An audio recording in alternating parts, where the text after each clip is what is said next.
Hello दोस्तों, आज हम एग्जांपल 1.5 क्वेश्चन सॉल्व करेंगे। हमने पिछले एग्जांपल में हमने 1.4 कंप्लीट किया था। आज हम 1.5 को कवर करेंगे।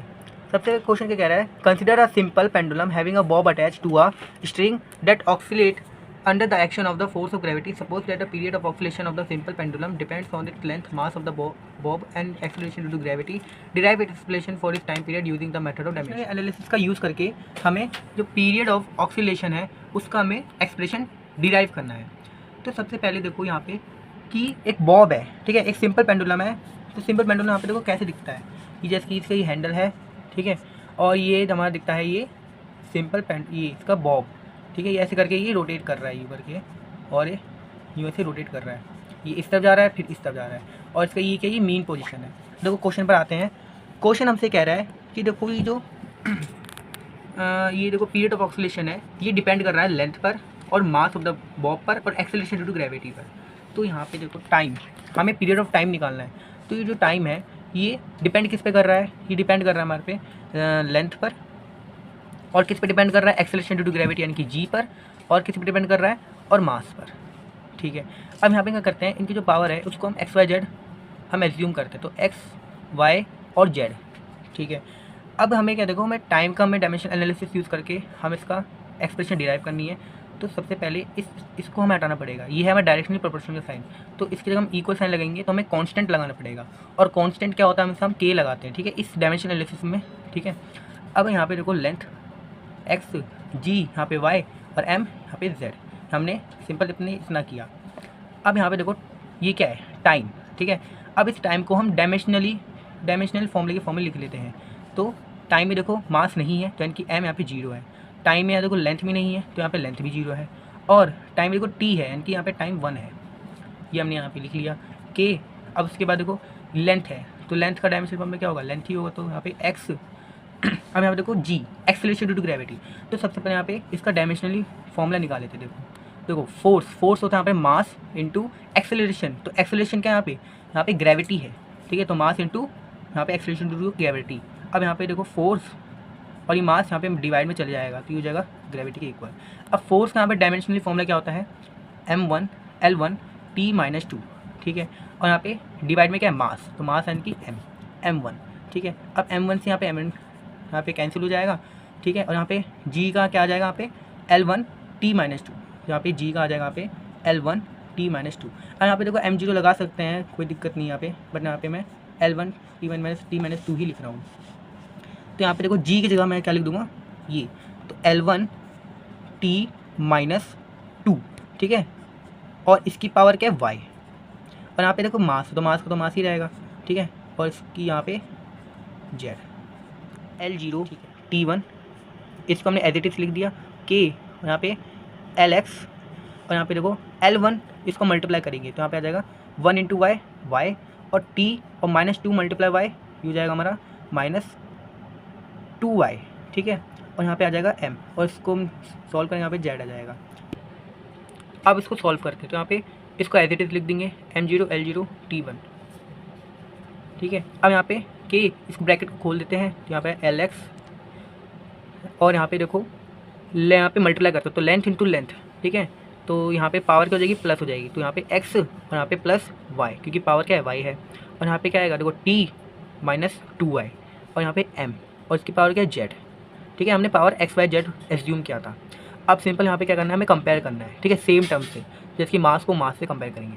तो मास को हम इससे कंपेयर करते हैं, तो m की पावर 0, यहाँ पे क्या है, m की पावर z, तो यहाँ से कंपेयर करके z की वैल्यू हो जाएगी 0, ठीक है। अब यहाँ पे लेंथ को कंपेयर करते हैं, लेंथ को इससे कंपेयर करके, क्योंकि ये भी लेंथ है, तो यहाँ पे देखो l की पावर 0, और यहाँ पे लेंथ और इसकी पावर क्या है, x प्लस वाई, ठीक है, तो यहाँ पे आ जाएगा 0 equal to x plus y, ठीक है। यहाँ पे ये आ गया। अब यहाँ पे टाइम है, तो टाइम को भी हम यहाँ पे कंपेयर करते हैं, तो टाइम, तो t और यहाँ पे 1 इक्वल, इसको कंपेयर करेंगे तो ये आ जाएगा t यहाँ पे -2y। अब यहाँ पे देखो 1 इक्वल टू -2y, ठीक है। अब यहाँ पे देखो y की वैल्यू क्या आ जाएगी, यहाँ पे आ जाएगी देखो 1/2, माइनस करने तो माइनस का 1, ठीक है। यहाँ पे y की वैल्यू क्या आ जाएगी, -1/2।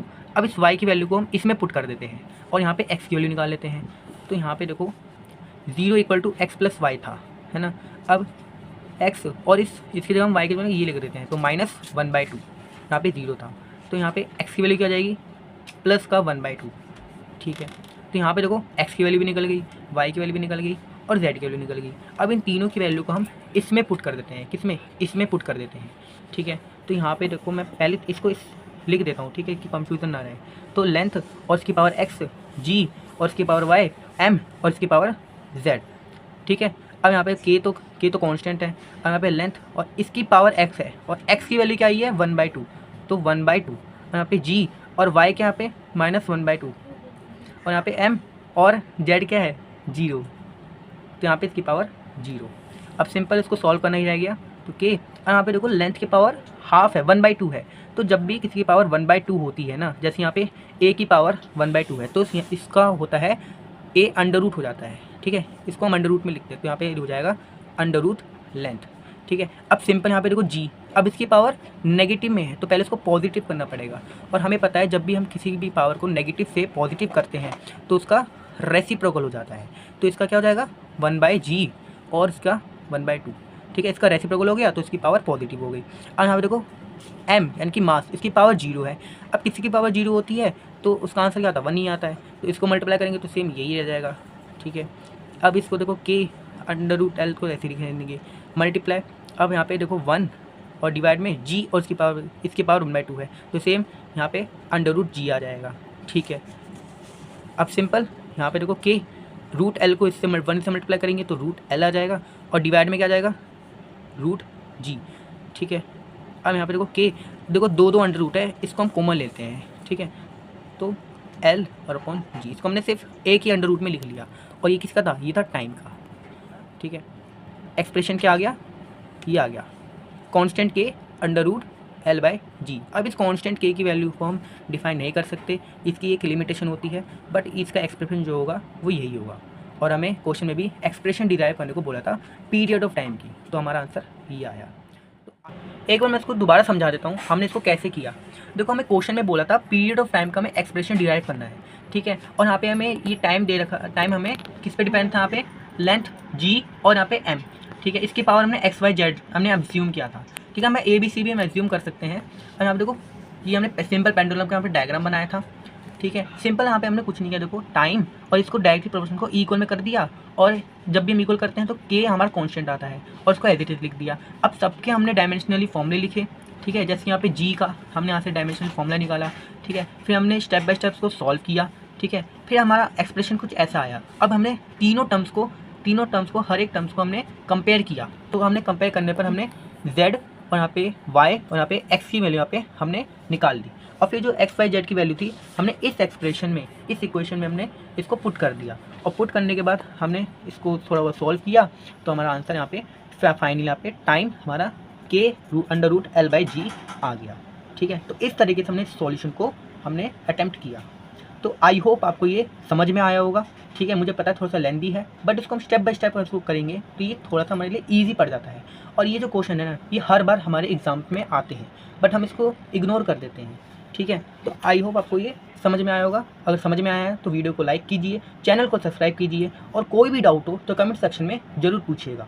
तब तक के लिए हम अगले वीडियो में मिलते हैं एक अगले प्रॉब्लम के साथ, एक अगले कॉन्सेप्ट के साथ। तो तब तक के लिए थैंक यू, धन्यवाद, बाय बाय।